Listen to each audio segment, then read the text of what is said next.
KBS 여론조사를 보니까 지금 어떤 지지율 변화에 영향을 미친 변인들을 이렇게 뭐 물어봤더니 이종섭 대사 문제도 굉장히 컸지만 그거보다 더 큰 문제로 이 국민의힘이라든지 정권 심판원에 힘을 실어줬던 요인은 바로 물가더라고요.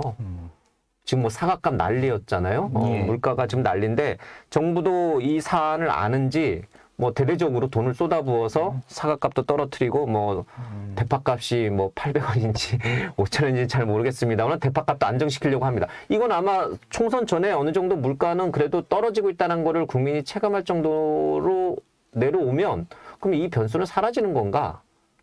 일단 지금 정도가 마지노인 것 같아요. 예. 2주, 왜냐면 사전투표 비율이 한 30%인데 예. 오늘 사전투표가 딱 2주, 이제 2주도 안 남았잖아요. 2주도 안 남아서 이때가 마지노선이고 그 뒤에는 갑자기 뚝 떨어져 봐야 사람들이 이거 총선용이네 이러고 말아요. 그래서 근데 팥값이 한 지지난주 대파값이 뭐 한 달에 5,000원 이렇게 하다가 지난주에 좀 떨어지다가 근데 하필 지난주에 떨어져서도 3,500원 요 정도인데 하필 대통령이 간 하나로마트의 유통점에서 한 달에 875원. 하필 특별 세일하는 예. 그날. 그러면 대파 싸게 사려면 어떻게 해야 돼요? 대통령 따라다녀야 돼요. 근데 사람들이 그걸 보고 이건 너무했네. 아까 제가 말한 상식의 틀을 바깥에 있는 거죠. 말이 안 되잖아요. 875원에 5원 단위 대파 물건 파는데 봤습니까? 근데 그렇게 팔았잖아요. 이게 뇌리에 남았어요. 약간 떨어지는 추세였는데 그 이른바 대파값 사태 대통령의 요거는 기획한 사람도 잘못했고 농협에서도 상당히 좀 너무 무감하게 대응했다 라는 생각이 들어요. 자, 경제 문제를 그 물가로만 보시면 안 돼요. 우리나라는 IMF를 경험했고 미국 경제 위기를 금융 위기를 경험했기 때문에 국가적 차원에서의 경제 위기에 대해서도 굉장히 그 우려를 하고 있습니다. 예.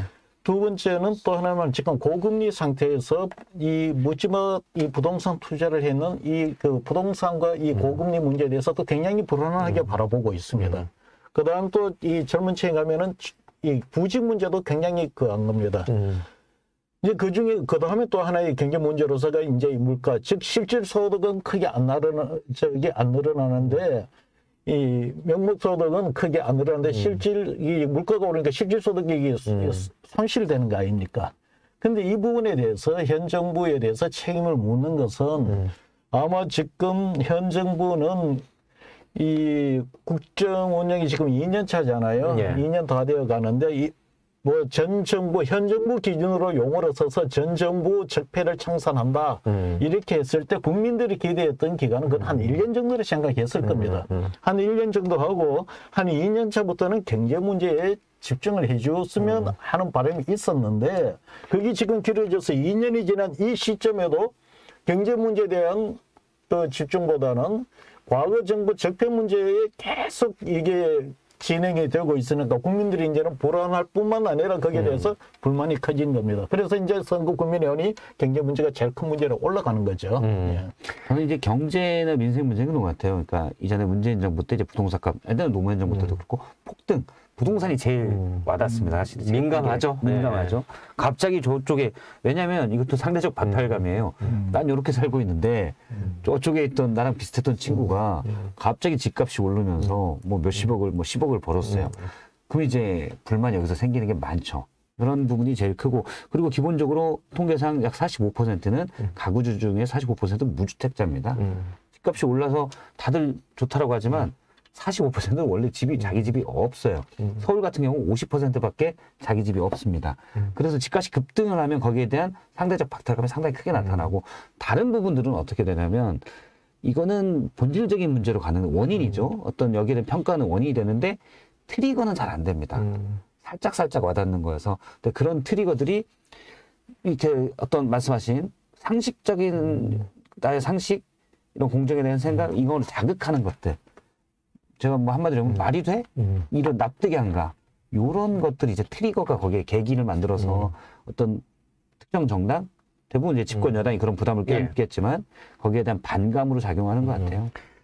두 분 이제 말씀을 들어보니까 최근에 왜 지지율이 요동쳤는지 또 대통령의 지지율이 왜 급락을 했는지 그 이유를 좀 이제 대략적으로 좀 알 수 있을 것 짚어보고 또 알 수 있을 것 같습니다.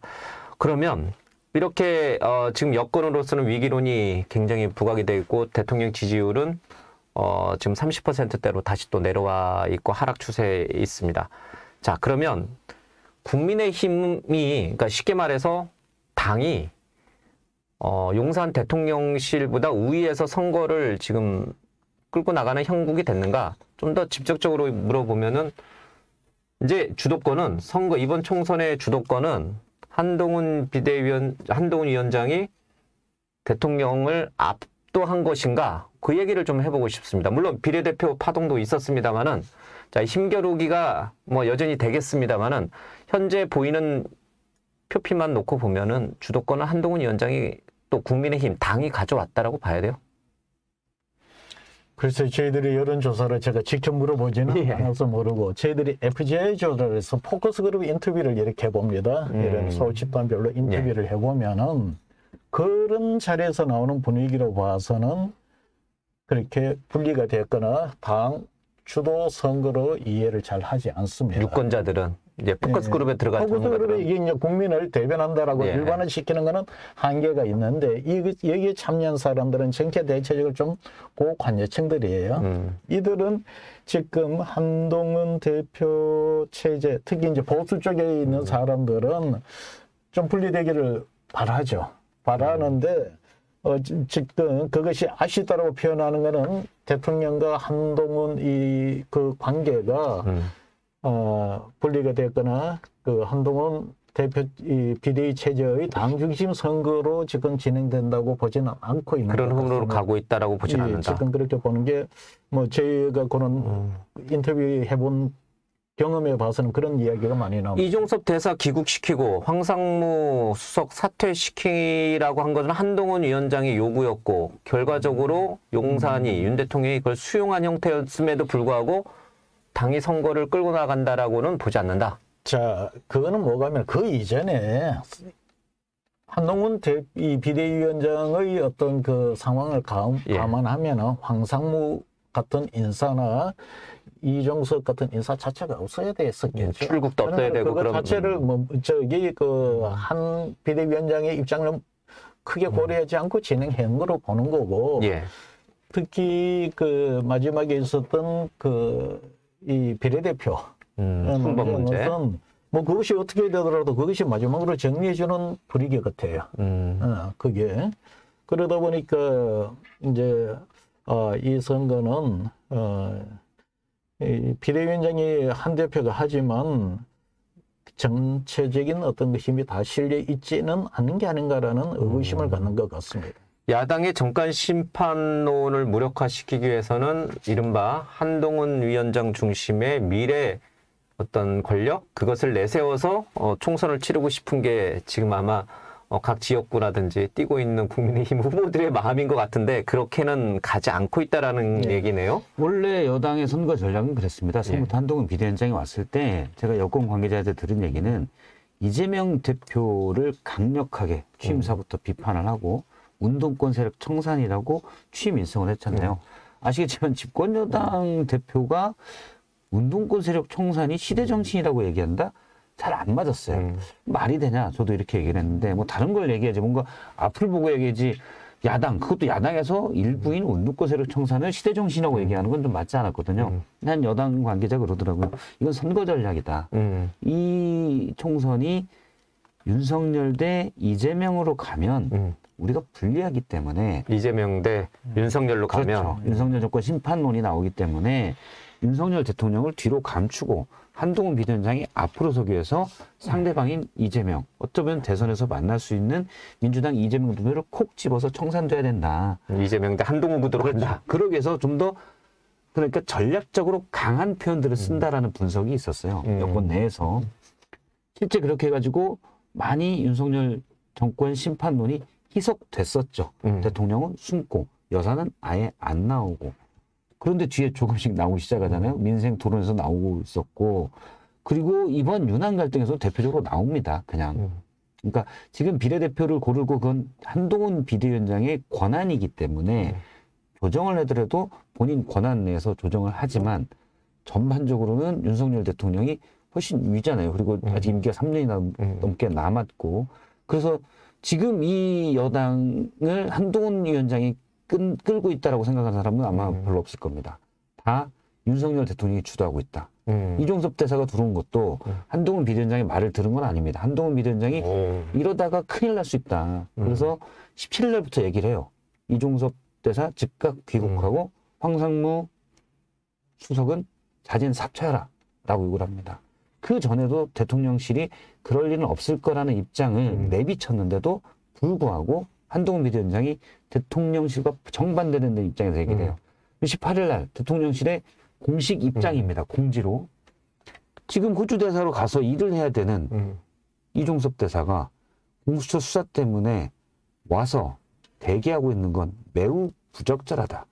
이게 대변인실의 공지예요. 입장이에요. 그냥 대통령실 관계자가 얘기한 것도 아니고 비대위원장이 요구했는데 사실은 대통령이 또 그렇게 얘기하는 건 매우 부적절해. 뒤에 숨어있는 말은 어딜 가미가 숨어있는 거죠. 그러다 보면 나중에 20일 날 돼서 이제 사퇴하고 귀국하기로 한 거 아닙니까? 그거는 이러다가는 총선은 그냥 대망이다. 크게 망한다. 라고 하는 참모들의 얘기를 그렇죠. 대통령이 수용한 거다. 그렇죠. 그러니까 한동훈 위원장이 욕을 수용한 게 아니라 아니에요. 자, 그걸 여러 지표를 갖고 좀 말씀을 드릴게요. 이렇게 말씀드렸는 게 이번 선거에서 제일 큰 변수는 중간평가고 중간평가에서 이제 이 제일 이제 중간평가면 현 정부가 잘했냐 못했냐 그게 이제 경계를 안 챙겼다 뭐 과거 적폐가 청산 너무 길었다 이런 것이 반영이 돼서 중간평가의 변수로 나오는데 중간평가의 이 선거를 벗어나려면 대통령 지지율이 일정한 지지율 이상으로 올라가줘야 됩니다. 그게 제가 볼 때는 45% 이상 올라가줘야 돼요. 그러면 이거는 당연히 45% 이상 올라가주면은 잘 모르겠다가 한 10% 가까이 되고 45% 정도가 잘못한다가 한 45% 정도로 과반을 넘어가네요. 5대5 이제 균형을 맞추고 그 이상 올라가주면 잘한다는 이야기가 나오니까 아예 중간평가 프레임에 안 걸리게 됩니다. 그런데 윤석열 대통령의 지지율이 의사 집단 그 행동 뭐 이런 집단 이것 때문에 이게 조금 올라가고 이러다가 한 40% 전후에서 고비라고 다시 이래 떨어집니다. 반면 한동훈 대표가 한동훈 비대위원장이 처음 나올 때 뭐 마치 이제 그 세대 교체 컨셉도 갖고 사실 윤석열 대통령과의 반대 컨셉이에요. 이 모든 게 그러다 보니까 이제 그것이 좀 바람이 불어서 차기 대권 주자에서 어떤 조사에서는 이재명을 앞서는 분위기가 나왔죠. 자, 그러면은 아까 이야기했듯이 중간평가가 되면 이재명 대 윤석열이 되는데 한동훈을 그 상태에서 한동훈이 힘을 실어줘서 내쳐줬으면은 이재명과 한동훈의 사물이 이렇게 갔던 거예요. 갔는데 이제 제가 보건대는 여권에서는 그 참 받아들이기 어려운 거죠. 이 차기 대권 주자로서 한동훈이가 위상을 갖고서 이긴다 하시면 선거위가 걱정이 됐었겠죠. 내가 볼 때는 그런 부분은 뭐 역대 지금 저 어찌하다 보니까 여론조사를 한 지가 지금 한 90년도부터 지금 해서는 30몇 년째를 하고 있는데 여권의 속성은 그것이 항상 작동이 됩니다. 3년이나 남아있는 이 권력에서 차기 대권 주자 부상은 굉장히 참 우려스러운 거죠. 그래서 이게 갈등이 펼칠돼 있을 수 있지 않겠나는 추측은 해봅니다. 하는데 어찌됐든 이 그 구도상으로 놓고 본다면은 이 저쪽에 민주당이 되고 정권 이 중간평가로 나오는 단계에서는 지금 대통령의 지지율을 감안하면은 대통령의 이 전면에 나서거나 대통령이 부각이 되면은 중간평가의 프레임에 더 걸려들게 되어 있어요. 예. 그러면 지금 대통령이나 대통령실 참모들은 이대로 가면 총선이 어려울 수 있다. 민주당이 일당을 하고 또 뭐 조국혁신당까지 합치면 저쪽이 또다시 여소야대 현상이 국회가 만들어질 수 있다라는 거를 우려할 수밖에 없죠. 그런 상황인데도 불구하고 우리 홍 소장님 말씀하신 대로 미래 권력으로 한동훈 위원장이 등장을 함으로써 급격한 총선 이후에 레임덕이 오는 것을 막기 위해서라도 내가 계속해서 뭔가 이번 총선에 영향력을 행사해야겠다. 대통령이 영향력을 행사하도록 그냥 가겠다. 그러니까 총선에 쉽게 말하면 여수야대를 인정하는 한이 있더라도 내가 권력은 놓지 않겠다. 미래 권력한테 내가 지금 현재 내가 밀리지 않겠다. 이런 생각으로 지금 가고 있는 거예요? 이게 이제 주판알로만 계산하면 예. 잘 이해 안 되는 측면들이 있습니다. 근데 사람들이 주판알대로 살지 않잖아요. 예, 예. 실존적으로 예, 예. 사람은 기분대로 살아요. 예, 예. 그래서 기분대로. 예, 자기 싫으면 싫은 거고 좋으면 좋은 거고. 이게 이해 타산을 따지지 네, 않고. 이해 타산을 잘 따질 것 같지 않지만 대부분 자기 기분 내키는 대로 삽니다. 그러니까 당연히 윤석열 대통령 입장으로서는 여당이 과반을 또는 일당이 되기 위해서라는 한동훈 되기 위해서는 본인은 쑥 빠지고 한동훈 비대위원장을 부각시켜야죠. 그런데 저는 이제 뭐 저의 그냥 추측입니다. 그냥 분석인데 1차 유난 갈등 한동훈 비대위원장이 대놓고 들이받았잖아요. 사퇴 압박 사퇴 그거 제가요? 왜요? 어떻게 해요? 제가 할 건데 그랬단 말이에요. 우리가 이제 이런 표현 써도 되죠?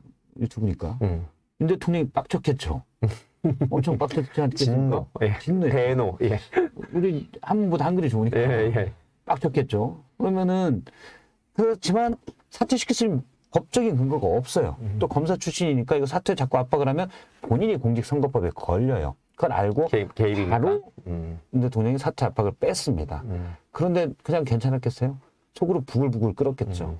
근데 이번에 다시 본인이 그냥 이종섭 대사 가. 사실 이종섭 대사 문제는 대통령 본인 또는 대통령실이 개입된 의혹이거든요. 엄청난 아킬레스건이 될 수도 있어요. 근데 본인이 믿었던 물론 예전에 믿었던 측근이 다시 오라고 그래. 선거에 질 수 있어. 기분 나쁘죠. 일단. 그런 것도 전 충분히 영향이 됐을 거고 그러니까 안 들었어요. 처음에 한동훈 비대위원장이 17일부터 계속 얘기했지만 안 들고 오히려 대통령실 입장은 훨씬 강경했습니다. 그러니까 한동훈 비대위원장에게 좀 배신감을 느꼈다라는 말도 이제 나중에 비례대표 때 나오지만 그런 얘기도 나왔었고 기분 나쁘다는 게 막 들어갑니다. 그러니까 실질적으로 물론 밑에 하부구조에서는 미래 권력과 현재 권력의 싸움도 있지만 저는 항상 트리거는 감정적인 문제. 제일 싫어. 지금 대통령이 한동훈 위원장한테 기분이 나빠서 그렇기 때문에 합리적 판단과 행동을 못 할 수 있다. 실제 대부분 그런 경우가 많습니다. 그러다 총선 결과가 진다 하더라도 그런 기분적인 문제가 이 이해 타산을 따지는 계속 주고 있다. 잣대 틀이 색깔이 조금씩 바뀌는 거예요. 근데 아마 그 충돌할 지점에 제가 볼 때는 이 여론조사를 오독한 건데 잘못 읽은 건데 아마 여당이 이긴다라는 판단도 좀 했을 수가 있을 겁니다. 예전에 박근혜 대통령이 탄핵당한다고 그랬을 때 청와대에서는 저기 헌법재판소에 이게 여러 가지 이제 분석한 결과 절대 탄핵은 안 당한다라는 것과 비슷한 오판을 하고 있을 수도 있다 이런 기분이요. 아마 이제 그런 정도의 어떤 제가 볼 때는 갈등이 아니어도 좀 조절을 해도 뭐 그 관점에서 그렇게 볼 수도 있겠죠. 예.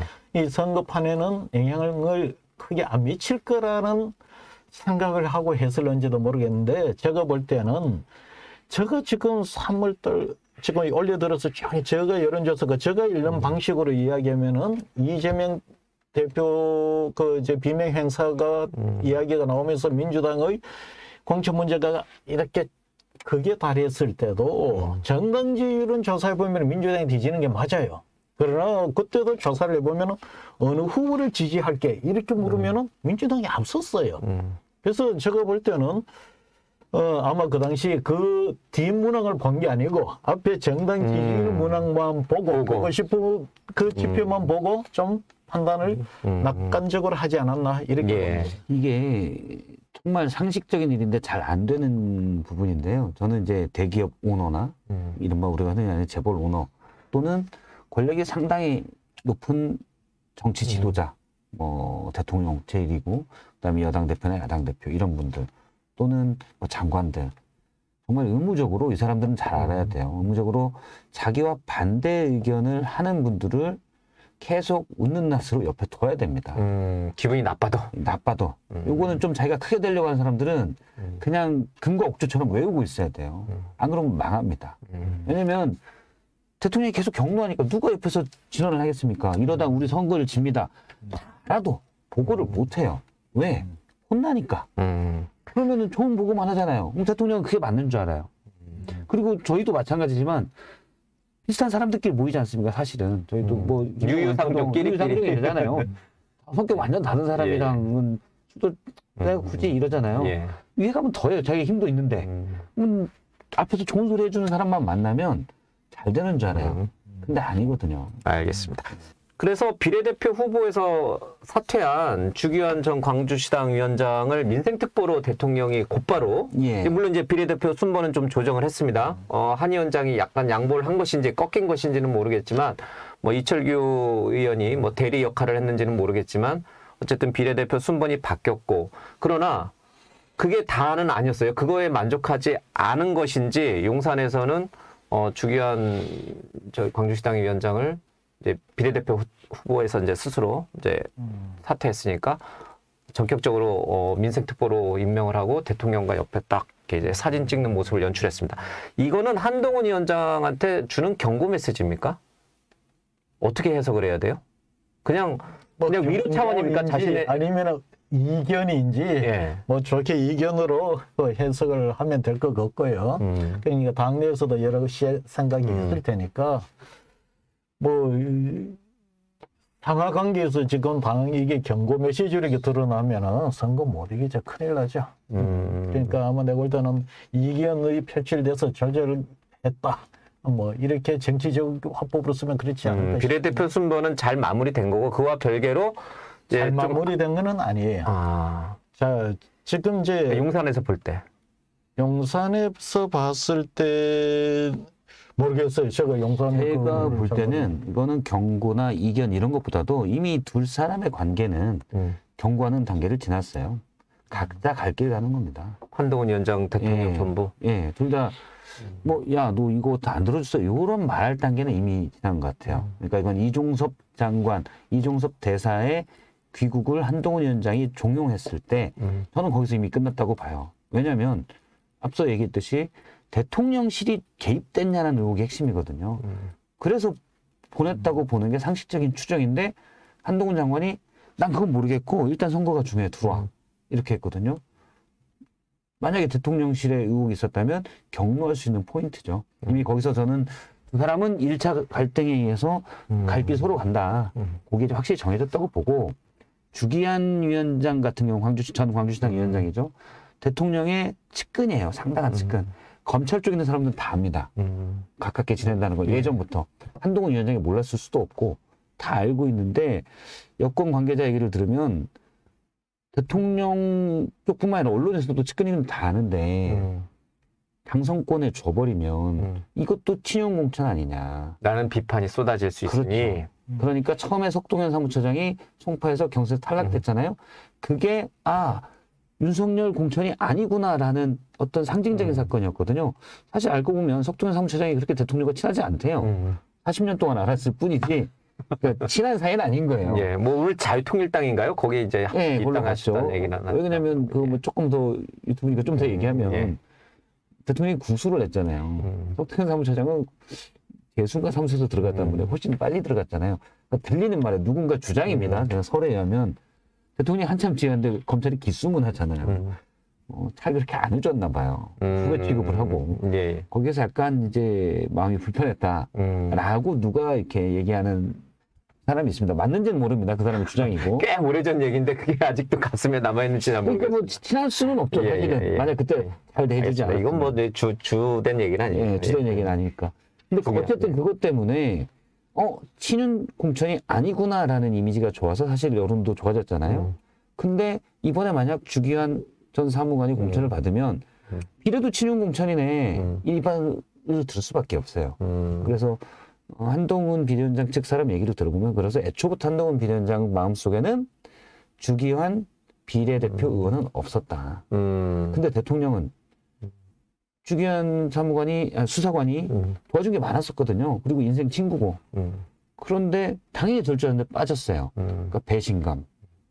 보도에 나오지 않습니까? 중앙일보 보도에 따르면 내가 너무 믿었던 것 같다. 이런 얘기도 나오고. 당연히 이거는 그냥 우리 흔히 말하는 굳은 자였다는 거죠. 거기서 배신감을 많이 느꼈고 그래서 민생특보를 바로 다음날 준 거는 미안하다. 나도 마음이 아픈데 일단 이거라도 이렇게 주기한 전 수사관을 배려한 것 같아요. 한동훈 위원장이 이종섭 또 이 황상무 사태가 이제 정리가 되면서 대통령과 우리 당과 지금 현 정부는 한 몸이다. 이제 이런 얘기를 강조를 했지만 뭐 여러 가지 돌아가는 정황상 또 물밑에서 흘러가고 있는 여러 가지 얘기들을 들어보면 그게 한 팀은 아닌 것 같다라는 얘기들이. 그게 누가 얘기했습니까? 열받은 건 대통령이잖아요. 왜? 비례대표 공천? 그 다음에 갑자기 이종석 뭐라고 그래? 열받은 건 대통령이에요. 열받은 사람이 한 팀이라고 해야 이게 말이 되는 거지. 화나게 한 사람이 한 팀이라고 해봐야 아무 의미가 없는 얘기입니다. 알겠습니다.